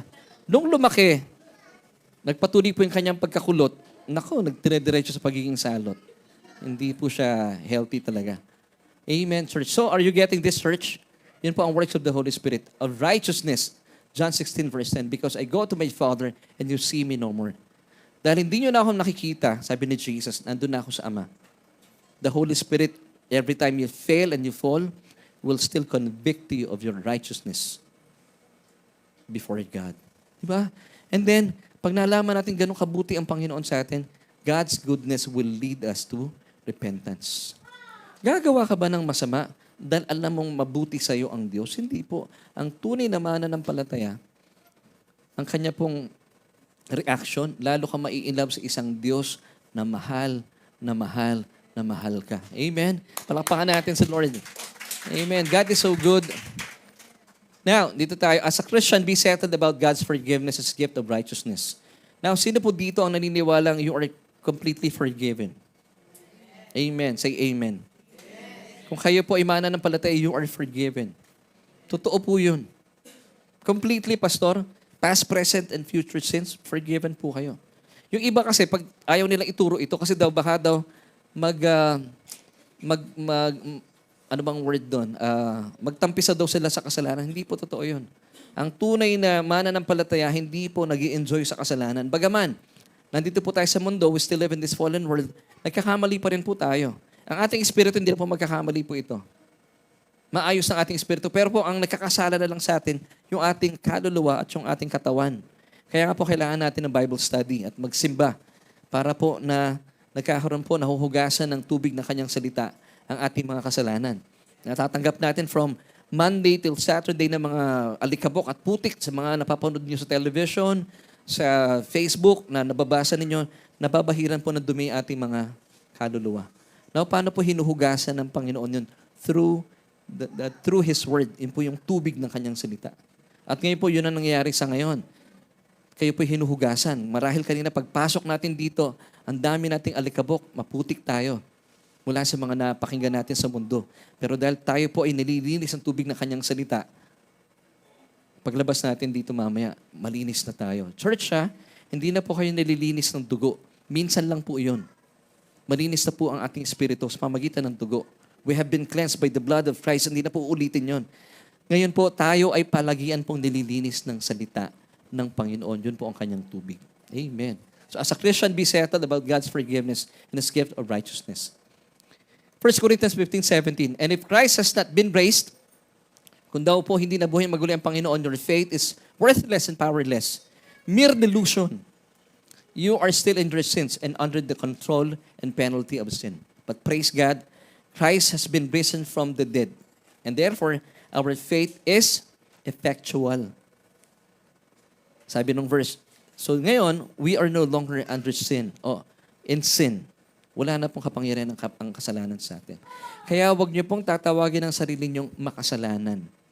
That's mockery. You are negating the finished work of Christ on the cross. Kayo po ay, sabay-sabay nga po natin sabihin, I am the righteousness of God in Christ. Amen and amen. Colossians 2:13. And you, sino kausap dito? Believers. Being dead in your trespasses and the uncircumcision of your flesh, God has made alive together with Jesus, having forgiven you all trespasses. Let's have a word study. Yung pong word dito na all, in Greek, it's pas, which means all types, all varieties, and all kinds of trespasses, you have been forgiven. Diba? This is good news. Now, dahil alam mo katotohanan ito, magwawala ka ba sa kasalanan? Hindi. Lalo nakikita ng mundo ang katuwiran mo. Amen. At makikita natin talaga, grabe, no? Nung nagkaroon ako ng kapahayagan ng verse na ito, sabi ko, Lord, hindi ko mapigilang mag-smile. Napapasmile ka. Alam mo yung wala ka ng utang sa Diyos. Diba? Na ito yung nakwento ko na po before. Nung dati po, nagkaroon ng problema yung telepono ko. Nagkautang ako sa Sun. Kasi may subscription ako.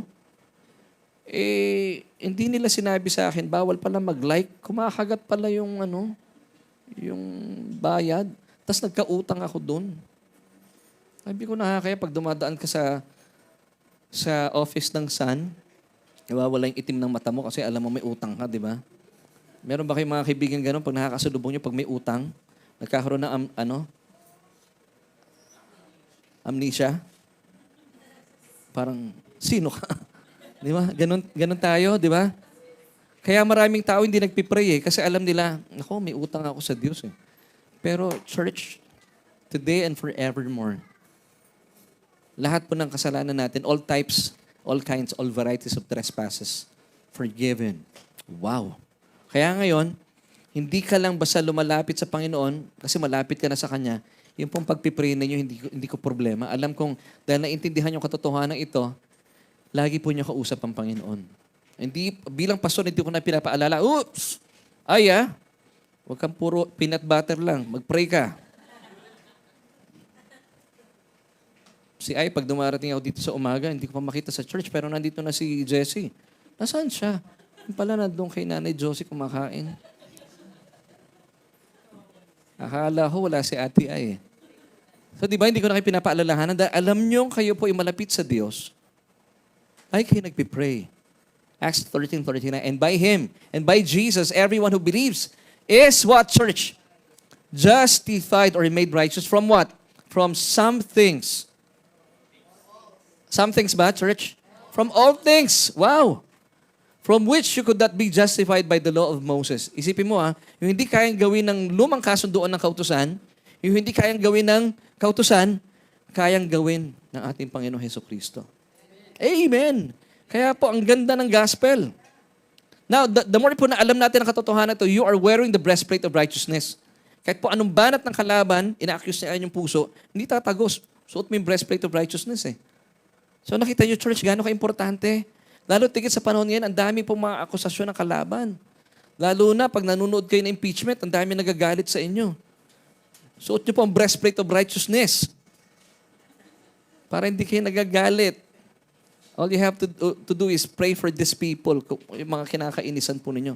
Wear the breastplate of righteousness. Pwede po ba yun, church? Hina. Amen. The benefits of being established in Jesus' righteousness. Isa-isahin po natin, Isaiah 54:14.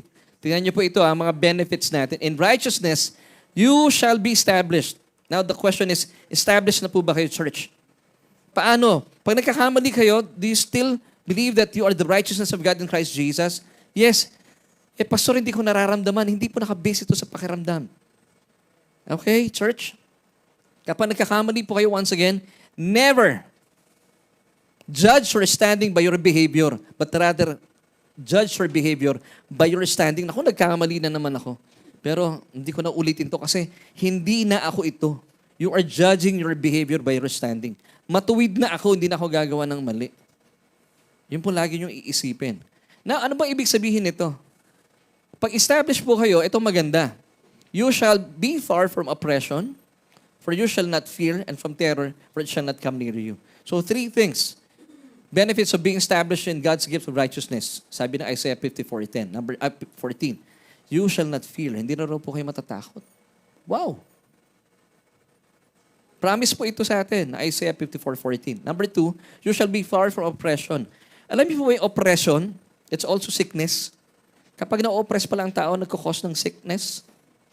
So pati po sickness sa pula, and terror shall not come near you. Pati po si terror hindi makakalapit sa inyo. Si terror pala. Amen. Now, in righteousness you shall be established. Ito pong benefit nito. So, ang dami nito. Amen. So even po yung oppression is sickness. So ibig sabihin, when you are wearing the breastplate of righteousness, pinoprotektahan mo rin ng iyong physical body. Tingnan niyo po Acts 10:38, how God anointed Jesus of Nazareth with the Holy Spirit and with power, who went about doing good and healing all who were oppressed by the devil. God was with him. So even po ang sickness, it's oppression. Pero kapag kayo po established in God's righteousness, pati po ang karamdaman, napapaiwas tayo. Amen? Di ba gusto natin wala tayong sakit at karamdaman? Amen. Ako gusto ko yon. Gusto ko, hanggang pagtanda ko, 55 na po ako eh. Last birthday ko eh. Amen. No weapon formed against you shall prosper. Do you believe this, church? Amen. Isaiah 54:17, magkakasunod po kanina, 14, ngayon 17. No weapon formed against you shall prosper. Even though gawa ng armas sa Satanas, but it will never prosper. Hindi po magtatagumpay. Naniniwala po kayo dun, church? Kung meron man po nagbabanta sa inyo, hanggang banta lang yun, babagsak po sa lupa yun. Because sabi po ng talata, and every tongue which rises against you in judgment, you shall condemn. Naranasan ito ni Aryan last week. Sabi ko, anak, huwag kang matakot. May ina-accuse sa kanya. Huwag kang matakot. Because every tongue, sabi ng talata, which rises against you in judgment, you shall condemn. Why? Ito po ang ating heritage of the servants of the Lord, and their righteousness is from me, says the Lord. So once again, church, yung righteousness na meron po tayo, hindi po galing sa atin ito. It was given to us by God. Amen, church? Amen. Romans 5:17, much more those who receive abundance of grace and the gift of righteousness will reign in life through the one Jesus Christ. Now the question is, nawawala ba itong gift of righteousness? Bakit natin laging pinapaalala po ito? Now, bakit po kasi? Kasi gusto natin na tayo po yung managumpay will reign in life through the one Jesus Christ. Now, ito po ba yung nawawala? Tingnan natin, be established in God's gift of righteousness. Balikan ko lang po ito Yung word po dito receive, tumabingi pala to, no? Anyway, at ina pwedeng pa diretso lang yung receive. In Greek, it's lambano, continual receiving. Ano po ibig sabihin dito? Bakit kailangan natin i-receive yung God's gift of righteousness? Nawawala po ba yung righteousness? Hindi po. Pero the awareness of it, nakakaligtaan po natin. Di ba? Every single day, pag kayo po'y bumabagsak minsan, pakiramdam mo, dumi-dumi ko. Naku, marumi na naman ako sa harapan ng Diyos. Hindi po totoo yun. Kaya po, you need to receive, lambano, continual receiving. Kaya po importante ang Bible study. Napansin niyo kapag kayo po, pakiramdam niyo sa sarili niyo, napakarumi ko. Naapektuhan din po yun yung physical body. Doon po pumapasok ang sakit. Kaya po gusto ng Panginoon, hindi lang po napoprotektahan ating mga puso, napoprotektahan din pala yung ating mga physical body. Kasi pag nanghihina po ang inyong kaluluwa, susunod na po yung ating katawan. And that's why God is telling us, receive, continual receiving the gift of righteousness. So hindi po nawawala. Pero yung awareness po ninyo that you are the righteousness of God in Christ Jesus, may possibility na nawawala. Lalo tigit pag kayo po ay nasusuong sa problema. Kaya po, kapag tinatanggap nyo po ito, nilalambano nyo ito, continual receiving, sabi ng 1 Corinthians 15:34, you are fulfilling this verse, awake to righteousness and do not sin. Diba? Kapag napapaalalahan ka, sandali lang, I am the righteousness of God in Christ Jesus. Tapos may nag-o-offer sa'yo ng flood control business, na sabi mo, hindi pwede. Mananampalataya na ako eh. Sumbong mo na sa Blue Ribbon Committee. Yun ang ginagawa natin. Okay, idiretso mo na sa ombudsman. Okay. Stand again. Buti na lang, wala nakakuha. Stand against the wiles of the devil. Now, church, Romans 5:17. Ito yung ating key verse, church. Much more those who receive the abundance of grace and of the gift of righteousness will reign in life through the one Jesus Christ. Now, tingnan niyo po ito, church, much more, ang mangyayari daw po, to those who receive the abundance of grace and of the gift of righteousness will reign in life through the one. Kaya pala tayo naghahari sa buhay because hindi na po pwede maghari sa atin ang kalaban. By wearing the breastplate of righteousness, you can now stand against the wiles of the devil. Now, pag natatayuan mo yan, ano ibig sabihin nun? Ikaw ang nananagumpay. hindi si Satanas. Okay? Church? Now, let's go back to our question. Habang umaakyat po dito ang ating praise and worship team. How to wear the breastplate of righteousness in daily spiritual warfare. This is our solution. Get a deeper understanding of who you are in Christ. Righteous forever before God. And when you are established in this truth, Satan's attacks will have no effect on you because you are wearing God's armor, the breastplate of righteousness. So church, importante po itong baluti na ito. Na kung kayo po ay tumanggap sa Panginoon bilang inyong Panginoon at tagapagligtas, be confident na kayo po ay matuwid sa harapan ng Diyos. Naniniwala po kayo doon? Kayo po ba ay naitatag sa katotohanan yan, church? Naniniwala po kayo? Kasi pag hindi po kayo naniniwala dito, babanatan ng kalaban ng ating mga puso. And that's why you have to wear the breastplate of righteousness. Now, sa ibang mga tao, sa ibang mga Kristiyano, hindi nila matanggap. Pero wala kayong magagawa. This is the truth. At pangalawa pa lang po ito pa lang yung second piece of the suit. Meron pa tayong remaining 5. Pero once again, church, ito pong first 5 ay defensive.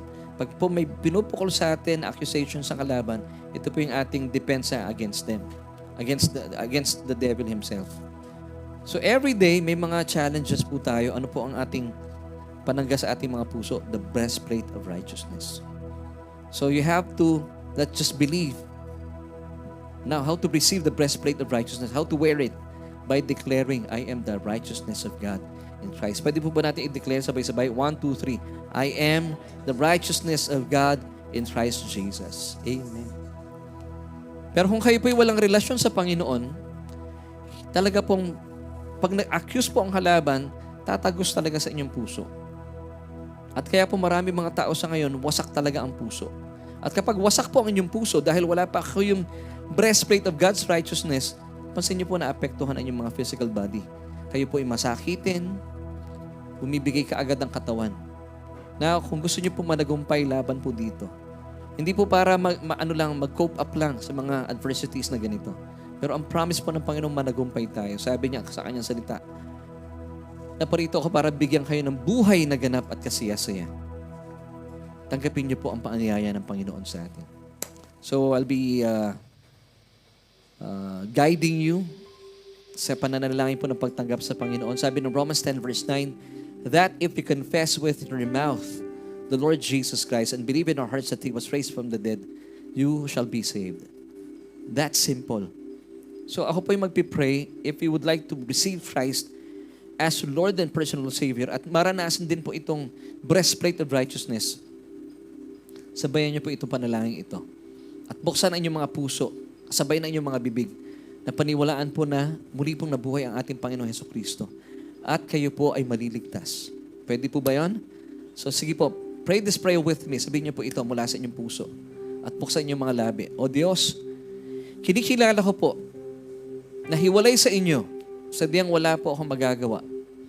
Dahil wala po akong kakayahan at wala rin po akong kapangyarihan na iligtas sa aking sarili.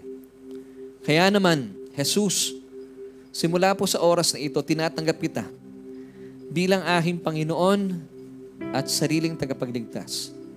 Dahil naniniwala po ako na sa iyong pagdurusa at kamatayan sa krus ng Kalbaryo, winakasan na ang kasalanan ko. At makalipas po ng 3 araw, ikaw ay nabuhay na maguli mula sa kamatayan. Salamat po, O Diyos, sa iyong kaloob na katwiran at buhay na walang hanggan. At dahil dito, tulungan niyo po ako sa iyong biyaya na paalalahanan ang aking sarili. Na tunay ngang ako ang iyong katwiran, O Diyos, kay Kristo Jesus. Ligtas at nakasulat na ang aking pangalan sa aklat ng buhay. Salamat po, Ama. Amen at amen.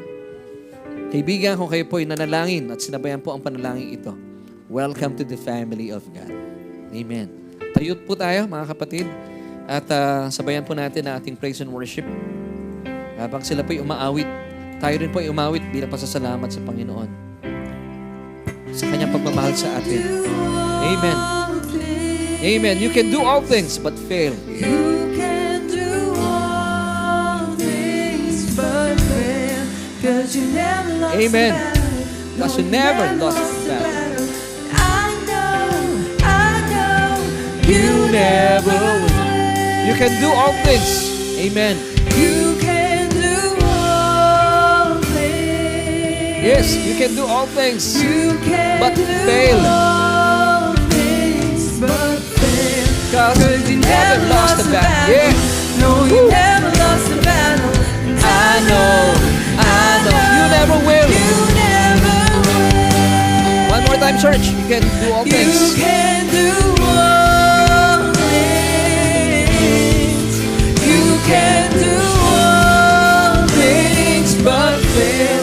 'Cause you never lost the battle. No, you never lost the battle. I know. I know, you never will. Sa panahon po natin ngayon, church, we are in a battle. But the good news is, walk in victory. Hindi po tayo nagpipray, hindi po tayo nakikinig ng message to be victorious. But we are praying, we are hearing the good news of the gospel mula sa victory. So ito po yung ating pinanggagalingan. Victorious na po tayo. Actually, sabi ng Bible, we are more than conquerors in Christ Jesus. Wow! So, God can do all things but fail. Kung ano man pong battle na meron kayo sa ngayon at feeling mo, para bang nakakaraos na ako every single day. Hindi po yan ang naisin ng Diyos para sa inyo. Hindi po yan ang blueprint ng Diyos para sa inyo. He wants you to walk in victory each and every single day. So magpipray po tayo, church. Now, bakit kaya ako, marahil ang tanong mo sa sarili mo, bakit kaya, Pastor, hindi ako nananagumpay sa buhay? It's because you do not believe that you are the righteousness of God in Christ. Marahil meron pa po kayong pinapakinggan na ibang mensahe. Ibang ibanghelyo. Ang tawag ko po dyan na ibang kwento. Dapat po tamang ibanghelyo. Kaya po kung hindi nananagumpay, hindi mo suot ang inyong sinturon ng katotohanan. Plus, hindi ka pa naniniwala na ikaw ang katwiran ng Diyos kay Kristo. So from now on, church, be established in this truth. Para wala na pong kapangyarihan na kalaban-laban sa atin. And I'll be praying for you, church. Aba, maraming salamat po sa mga kaibigan namin na kasama namin dito ngayon sa church, and also to those who are watching online. Lord, alam namin na napaka-importante po ng mensaheng ito, and salamat dahil hindi po ako napigilan. Bagaman, nagkaroon po ako ng karanasan kagabi at napigilan ako magsalita. Pero thank you, Lord, dahil nakikita ko kung gaano po ka-importante itong topic na ito, itong message na ito, para maunawaan po ng bawat isang nanonood na aming online service na marami po sa mga kapatid namin sa ngayon ang hindi po nananagumpay sa buhay is because they are not wearing the breastplate of righteousness.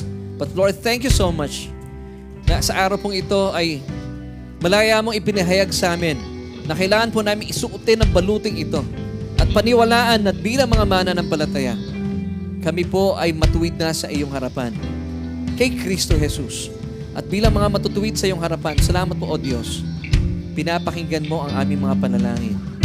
Sabi mo sa iyong salita, the prayer of a righteous person availeth much. So church, sa pagkakataon pong ito, buksan niyo po inyong mga labi. Anything po na gusto niyong sabihin sa Diyos, sabihin po natin. The prayer of a righteous person, and that is you, availeth much. Come on, church. O Diyos, napapakinggan niyo po ang puso, ang mga sinasabi na kanilang mga labi sa oras na ito. Lord, thank you so much. Bilang matuwid, O Diyos, sumasang-ayon po kami sa iyong katwiran. At naniniwala kami na bawat isa po dito sa aming church at nakakapakinig, Panginoon, na aking tinig, naniniwala at siya po'y naitatag sa iyong katwiran. Pinapakinggan mo aming mga panalangin.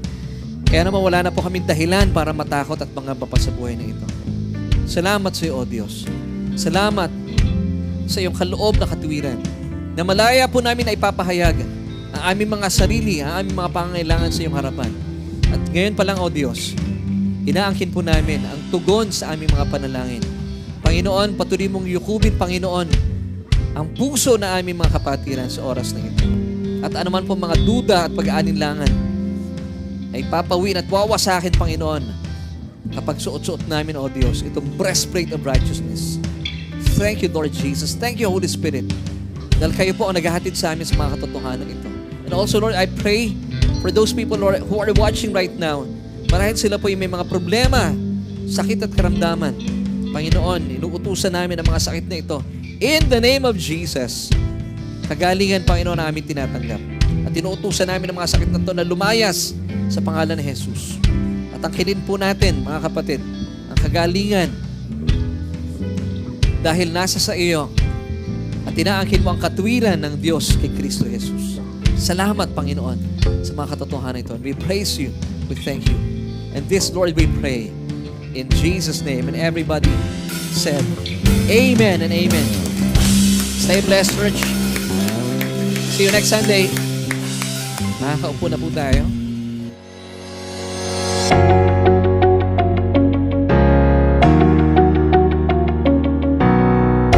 Amen! Thank you, Lord, sa panibagong revelation na nakuha namin today.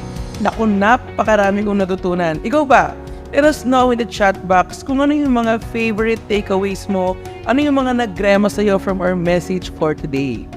Now, let us continue to honor and worship our Lord Jesus Christ by giving our tithes and love offering. But before that, let me remind you guys na ang inyong tithes ay para sa inyong home church. Pero kung kayo ay bago and you considered Solution Grace Church as your home church, here are the ways on how you can give your tithes and love offering. You're gonna see it here on the screen on how you can give. Pwede nyo kunin ang aming account number or kung nasa labas kayo ng Pilipinas, pwede nyo i-scan ang QR code ng aming bank account. Thank you for being a faithful tither and a generous giver. As we give our tithes and offering to the Lord, let me pray for you. Heavenly Father, we thank you that we can give to you. In this form of giving our tithes and offering, we honor and we worship you. We believe that this is not about us, but you alone. And I declare blessings and favors on us today and in the coming days and weeks. In Jesus' mighty name, Amen. Thank you for joining us today on our Sunday online worship celebration. My name is Emma, and we hope to see you next week. Keep this in mind.